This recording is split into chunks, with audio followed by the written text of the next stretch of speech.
Hey everybody, welcome back to the Dungeon Dive. Daniel here. I hope you're doing well, and if you're not, I hope you are soon. Okay, today we are taking a look at a little game called Space Hulk. So while I do have a long history with Space Hulk, starting with first edition back when I was in high school, it's not a game that I've played a ton of, simply because of its focus on the two-player head-to-head competitive play. Two-player competitive games are my least played kind of games. They are hard to get to the table because if I'm ever playing with other people, it's almost always with more than two, and most of my game playing these days is done solo. So Space Hulk is just a game that I don't get to play often. However, this past week I was lucky enough to play the game because one of my friends who's been reading a whole bunch of 40K novels and he wanted to play the game. He's never actually played any of the 40K tabletop board games or miniatures games or anything, but he's been enjoying the novels a lot, especially the Abbott novels. I recently read my first 40K thing, I think. That was with the first Eisenhorn, and that was fantastic. But he wanted to play the game, and man, I will always play a game of Space Hulk if I can make it happen. And after playing, I immediately remembered why I love this game so much and why it'll always be a part of my collection, even if I don't get to play it very often. As a side note, I do want to mention one thing. If you are like me and you like the tension, you like the nonstop action, and that just that great tension of Space Hulk, but you want something for solo play or for cooperative play, I can wholeheartedly recommend The Walking Dead Here's Negan, the board game. This game is amazing. This is the only other board game that I know of that gives me the same kind of feeling of tension that Space Hulk does. But I actually enjoy this more simply because it's designed for either co-op play or for solo play. And so it's a game that I get to play more often. And I believe that Here's Negan just came back into print. This is a very underrated game. But hey, let's get back to the greatness of Space Hulk. So when I first fell in love with this game, it was basically because this was Aliens on my table. And Aliens was such a monumentally important movie for so many of us, and this game perfectly captures the tension of James Cameron's masterful action science fiction horror film. So let's do a really brief overview of Space Hulk, just in case there are some people who may not be familiar with what it is. I never want to assume that everybody knows what a game is just because it's somewhat old or popular. But in Space Hulk, one player will be playing as the Space Marines, as the Terminator Space Marines. And they will have one or two squads usually, and each of the squad members is armed with certain weapons, such as maybe a storm bolter or a power fist there for punching the gene stealers. You might have a sergeant or two, and one of the sergeants has a huge sword. This sergeant here has a thunder hammer and some kind of shield. And then you will have a couple of Space Marines armed with heavy weapons, such as this assault cannon, or you might have a Space Marine armed with a heavy flamer with these huge chunky flame tokens that they can shoot in and destroy an entire corridor or an entire room. You might also have some Space Marines armed with these claws that will give them a fighting chance against the Gene Stealers, because while the Space Marines are basically armed with ranged weapons or more ranged weapons, the Gene Stealers are not, and this is the other force. So the Space Marine player will be playing against the Gene Stealer player. These are basically 40K's versions of the Xenomorphs, and they just scramble down the hallways like spiders, like alien spider crab things, moving all around, super agile, and they're trying to get up close and personal with the Space Marines so they can roll a whole bunch of dice and shred the Space Marines to death. The game is played throughout a series of missions, and the game does encourage match play, meaning that after a mission is done, you should switch sides to see how the other fares playing the other side. And so you play mission one player plays the Space Marines, the other the Gene Stealers, and then you replay that mission, swapping sides. So the Gene Stealer player also has these blips, and so these are the Gene Stealers moving around in secret as the Space Marines are watching them on their trackers, and the Space Marines really never know how many Gene Stealers are going to appear once these are flipped over. And so there is some secret there. There is also a secret thing that the Space Marines have, and that is in these command points. And I think this is one of the most interesting things about the game. So a Space Marine will have 4 actions per turn, or 4 action points. And all of the things you can do are right here. This is a pretty simple game. You can move forward, you can move backwards, you can move sideways. Actually, Space Marines can't move sideways because they are these huge, bulking, tank-like things just lumbering down these strict corridors, these tight corridors. And so it simulates that they are very kind of slow moving through these corridors. And so they have some more limited moves. And then you can shoot and take a melee action. And so each of the Space Marines has 4 action points. However, at the beginning of the Space Marine turn, they will take these command points from 1 to 6. You will flip those over, mix them up, and then draw one. Oh, a 1, this is terrible. However, if you still have a sergeant alive, your sergeant can call for a new command point draw. And so then you can mix that up again, and you can draw a new token. Hopefully you don't get a 1 because you have to stick with what you get. 2. Okay, so 1 better. But these are secret action points that the Space Marine player can play on their turn or on the Genestealer turn in reaction to something that a Space Marine has seen. And you will keep track of those here. And every time the Space Marine player says, I'm using a command point, the Genestealer player is supposed to tick this up. And it's very important for the Space Marine player to remember how many points they have spent compared to how many points they have, because at the end of the turn, if it's ever revealed that the Space Marine player has accidentally played more command points than they have, they immediately lose the game. I think that is super cool.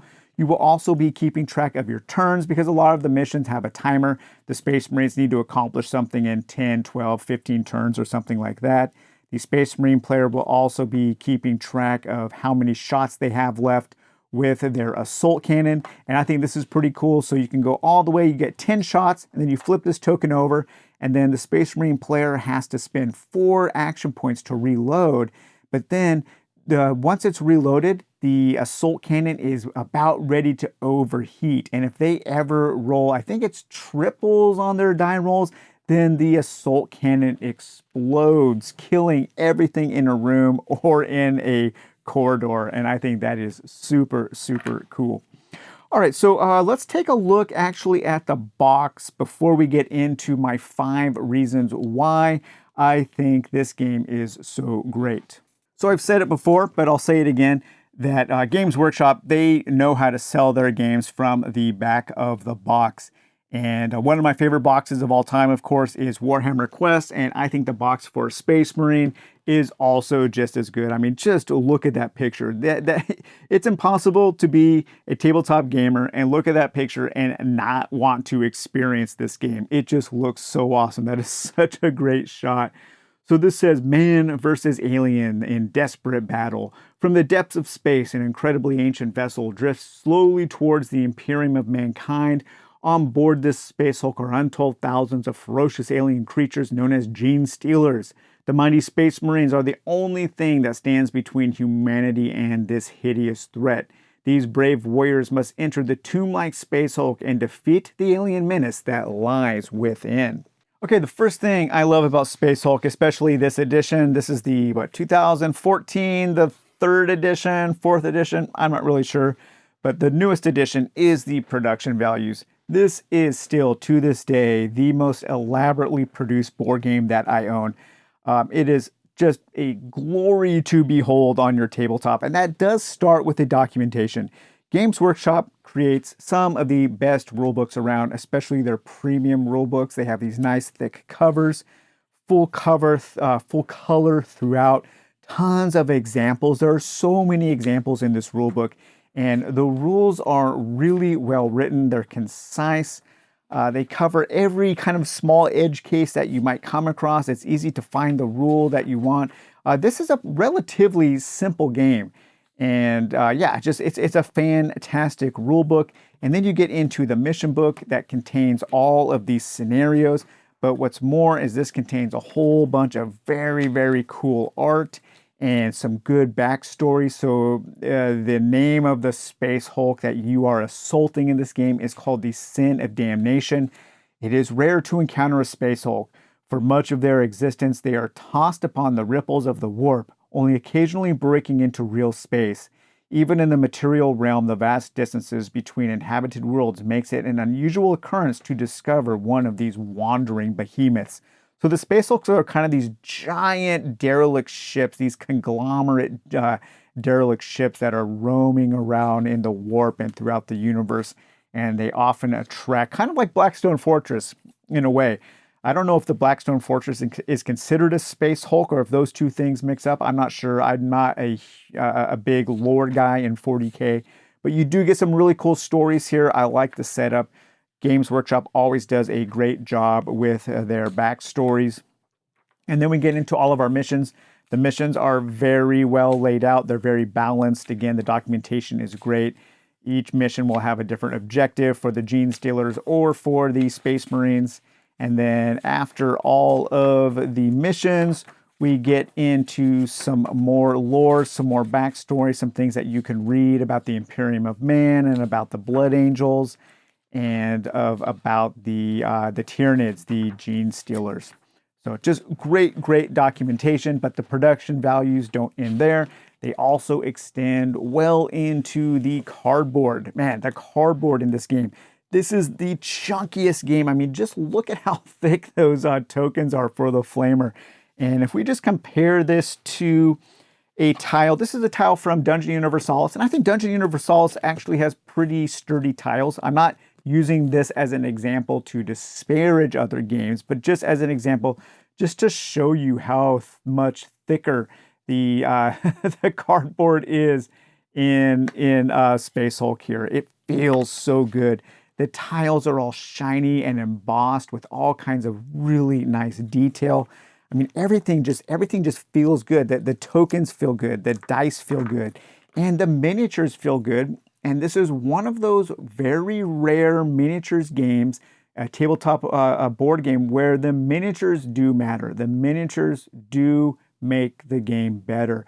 And that's because of how important facing is for movement and for moving backwards and for moving sideways and changing your facing.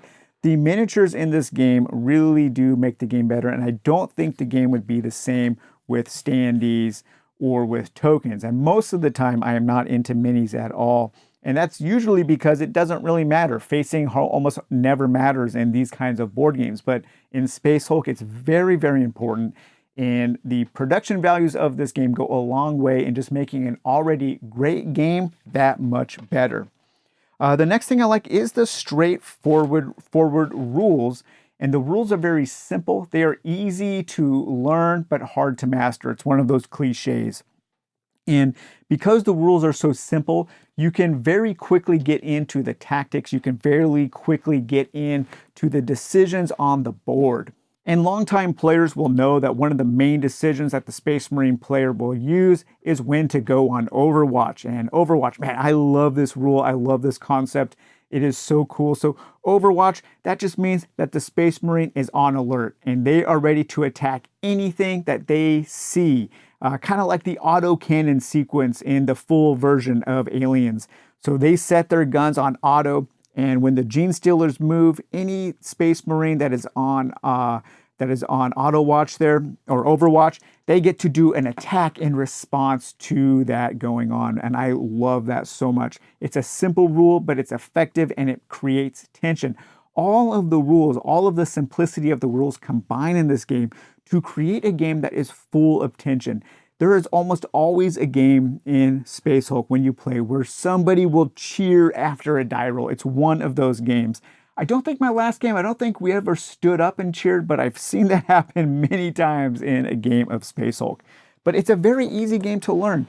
And my friend who I played the game with, he does not have very much experience with these kinds of tabletop games at all. And he had no problem learning the game, and he picked up the tactics and everything very, very quickly. And after the game was played, we actually talked about, oh yeah, I made this mistake here, this tactical mistake here, or this strategic mistake here. So it's a game that promotes that kind of thinking by keeping the rules simple and by keeping things straightforward. Another thing that this game does is promote non-stop fast action. And one of the ways it does that is by this bad boy here. There aren't enough games that have these kinds of real-time timers, especially these kinds of competitive action games. Now, the Genestealer, they don't have to use a timer, but the Space Marines do. And at the beginning of the Space Marines turn, the Genestealer flips this over as soon as the Space Marine player has placed their command point tokens on the command center here, and then the Space Marine player has 2.5 minutes to complete their turn. And let me tell you, that 2.5 minutes, that goes by so fast, especially when the Space Marine player might have 2 squads, 10 full Space Marines out on the board, having to do all of their actions. That's like 40 actions in 2.5 minutes. You can run out of time very, very quickly. But this is to simulate that the Space Marines are reacting to a force that is way faster than they are, because the Genestealers are way faster. They're way more mobile, and the onslaught is never ending. It's constantly coming. And so the Space Marines are under this kind of constant time pressure to get their mission done, not just in terms of time for the round tracker, but in terms of the time that they have on their turn. And yeah, just such a fantastic thing. I love how fast-paced this game is. And because it's two-player competitive, and because it's so fast-paced, and because it's so simple, you are rolling dice, you are comparing numbers very quickly. There are no hit points. There are no cards. There are really no stats. Every unit on the board can take one hit and they're gone. Things are constantly moving fast, and it keeps the fun, it keeps the tension, and that promotes a whole heck of a lot of trash talking. Now, I am normally not a trash talker when it comes to games, but something about this game just brings it out in me. And my buddy and I, we were trash talking back and forth. And as long as it never gets personal, it never gets vindictive, it never gets serious, it's just fun, then yeah, that's one of the coolest things about this game. It's just that back and forth trash talking that always seems to happen. And it's not something that I like in a lot of games, but for some reason in Space Hulk, I think it makes the game a lot more fun. And then finally, games of Space Hulk are relatively short. You're looking at maybe an hour and 20 minutes per mission, if that, sometimes less. And games of Space Hulk, they never wear out their welcome. I wanted to contrast that to a game of Blood Bowl. Now, Blood Bowl is also a two-player competitive head-to-head game. And I think that game almost always overstays its welcome. Those games are so long, 2.5 hours sometimes. And there are a lot of moments in Blood Bowl where I start checking, well, I don't have a watch, but I start checking my phone to see, how long has this game been going on, man? I don't know. How much longer do we have? Oh, man, we still have like a half time to go through or something. Blood Bowl always seems to drag. Even the new edition, I've heard the new edition was somewhat sped up from the older edition, but for me, that never happens with Space Hulk. I want the games to go longer often, especially if you're playing as the Space Marines. You're like, I need 1 or 2 more turns. The Genestealers, they kind of want to drag things off a little bit. They want to play a kind of a war of attrition. But as the Space Marines, man, you are watching this timer go down, you are watching this timer go down, and by the end of the game, you're like, man, can this game go on longer? But you can always just play again to simulate that kind of fun. Now, one of the drawbacks that makes that not perfect is the game can take some time to set up in between missions. Some of the missions are relatively small, like, of course, the famous suicide mission. Man, this thing is brutal. But some of the missions are quite large, and it can take some time to build some of these maps, especially something like that, in between missions. So that can slow things down a little bit and hinder that kind of speed that you want in this game. Also, keep in mind that this game can take up a lot of room on your table. Even though this is only a 2-player game, you will feel like you are playing a 4-player game. There are some of the maps that actually don't even fit on my small gaming table in my small hobby room. So that is one thing to keep in mind. But yeah, so those were some thoughts I have on Space Hulk. It's just such a pure, fun, simple, distilled game. Very similar to Dungeon Quest in a way, where it's the bare bones, it's the bare essence of what makes a game exciting. You know, everything is distilled down to its most minute pieces, and nothing can really be removed. And if you add too much, it kind of gets fiddly and breaks. There are some additional rules that you can start adding. Some of these Space Marines, you might have a librarian. This isn't the librarian, but the librarian is kind of a psychic character. There are additional rules in some other supplements that add in some hybrid gene stealers, some hybrid Tyranids, and they might have some psychic powers, or you might have some Tyranid cultists, and they might have some ranged weapons. But while some of that stuff does add some fun, I think the game is best played when it's just focused on the base game and those simple tactics and that simple strategy and that fast-paced, quick, non-stop action-style gameplay that Space Hulk promotes. So, all right, you guys. Well, I hope you enjoyed my finally getting to my review of Space Hulk. We will talk to you later. Bye-bye.